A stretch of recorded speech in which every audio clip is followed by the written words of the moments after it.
Why now? It's an important question because um, right now, Islamophobia and racism are impacting people's lives on a day-to-day basis in Alberta. And we need to do something about it to actively combat this type of hate in our communities. It's impacting people in their day-to-day life, and that's not acceptable. In a post 9/11 world, we've seen Muslims and Islam become a scapegoat for extremism, violent extremism across the world, and Islamophobia and Islamophobic attitudes have become normalized and accepted in our communities. And as a result, post 9/11, we saw an increase in terms of hate crimes. The Calgary Police reported alone in the year following 9/11 that hate crimes doubled. And this trend has continued on. And most recently, with the Syrian refugee influx, we are seeing an uptick again. In terms of hate crimes. We don't have any official statistics on that, but what we are seeing is more media stories around this. And I think it's important to note, too, that it's not just Muslims that are being targeted. It is a larger group, including people who identify with and are affiliated with South Asian backgrounds, Middle Eastern backgrounds.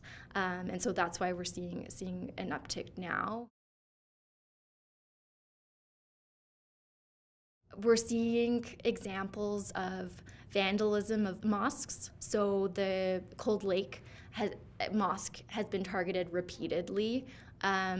We've also seen anti-Muslim posters at the University of Calgary, one of our educational institutions, post-secondary educational institutions, which is quite shocking. It's supposed to be a place of higher learning, and the idea that these types of attitudes are circulating is very worrying. And, on the more severe end, we're seeing assaults, physical assaults and verbal assaults targeting this population. And, everybody has a role to play in doing something about this and making our communities safer and more welcoming. So the impact that we're hoping to have is twofold. More broadly, we're hoping to raise awareness of Islamophobia and racism as issues in Alberta.